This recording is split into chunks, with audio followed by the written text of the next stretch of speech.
राज्य में जहां एक तरफ सेक्स बाबा अशोक खरात का मामला सुर्खियों में है, वहीं दूसरी तरफ यवतमाल जिले में अंधश्रद्धा को लेकर भोंदू बाबाओं का आतंक थमने का नाम ही नहीं ले रहा। पिछले 5 वर्षों में जिले में ऐसे 19 मामले दर्ज हुए और 59 आरोपियों को गिरफ्तार किया गया, लेकिन अब तक एक भी मामले में सजा नहीं हुई। और अब जिले के बाबुलगांव तहसील में अंधश्रद्धा के नाम पर रिश्तों को शर्मसार करने वाली वारदात सामने आई। बाबुलगांव तहसील में एक तांत्रिक के कहने पर माता पिता ने अपनी कॉलेज में पढ़ने वाली बेटी की गुप्त धन की लालच में बलि देने की कोशिश की।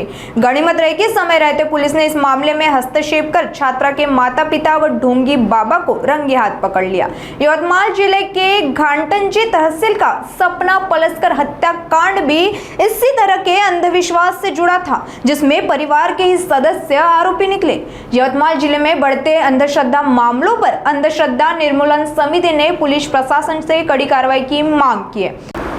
फार लाजिरवाणी गोष्ट आहे की यवतमाळ जिल्ह्यामध्ये 19 पेक्षा जास्त गुन्हे दाखल आहे आणि 59 पेक्षा जास्त त्याच्यामध्ये आरोपींचा सहभाग आहे। एकीकडे हे आपलं हिंदू राष्ट्र बनवण्याच्या मार्गावर आपला जो देश चाललेला आहे, दुसरीकडे त्याच धर्माच्या नावावर जे आहेत काही भोंदू बाबा जे आहे त्या धर्माच्या श्रद्धेच्या नावावर ज्या सर्वसामान्य नागरिकांना, सुशिक्षित लोकांना फसवत आहे। कोणाचं आरोग्याचं आहे, कुणाचं बेरोजगाराचं आहे किंवा वेगवेगळ्या समस्या प्रलोभनपणे दाखवून या सामान्य लोकांना आपलं हे रॅकेट तयार करून सामान्य लोकांना फसवण्याचं काम जे आहे हे भोंदू बाबा करत आहे। आणि या शासनकर्त्यांना किंवा प्रशासनाला आमचं आव्हान आहे की या चिरीमिरी घेऊन सर्वसामान्य लोकांचं शोषण करण्यापेक्षा एक चांगले भारताचे नागरिक म्हणून बाबासाहेब आंबेडकर जसे सांगतात की मी प्रथमही भारतीय आणि अंतमही भारतीय, त्या धर्तीवर तुम्ही धर्म, जात, पात हे सर्व सोडून प्रामाणिकपणे जनतेसाठी काम करावं आणि या सर्वसामान्य जनतेला न्याय द्याल, एवढी आम्ही सर्व अपेक्षा करतो। धन्यवाद। हां, नक्कीच भोंदू खरात आज हे नाशिकचं प्रकरण मोठ्या प्रमाणात गाजत आहे। अशा वेळेस भोंदू खरातसारखे त्यांचे जे पिल्लावळ आहे हे गावागावामध्ये हा ज्योतिष भविष्य पाहण्याची भूमिका घेत आहे।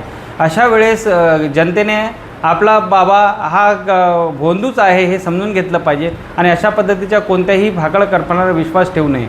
मी या ठिकाणी आवाहन करेल की प्रबोधनाची गरज मोठ्या प्रमाणात आहे। आचार्य अत्रेची सुंदर कविता आहे, वृक्ष तेथे छाया, बुवा तेथे बाया। अशा पद्धतीची भूमिका असताना महिलांनी सावध होण्याची गरज आहे।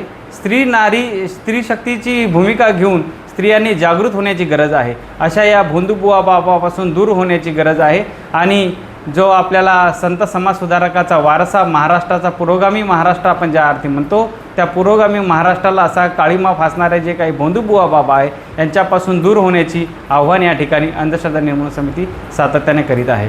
काय नाव? रुपेश वानखळे, अंधश्रद्धा निर्मूलन समिति कार्याध्यक्ष यवतमाळ।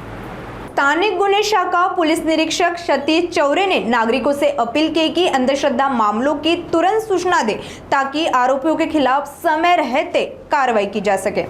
यवतमाळ जिल्ह्यात 2021 ते 25 या कालावधी दरम्यान एकूण 19 गुन्हे दाखल करण्यात आले, त्यात 59 आरोपींना अटक करण्यात आलेली आहे। सदर आरोपीवर कोर्टात दोषारोपपत्र दाखल करण्यात आलेले आहे। तसेच ज्या भागात असे प्रकार चालतात, भोंदू बाबाच्या नावाखाली कुठे फसवणूक केली जाते, त्याचे वेळोवेळी दखल घेऊन पोलीस विभाग हा कारवाई करत असतो।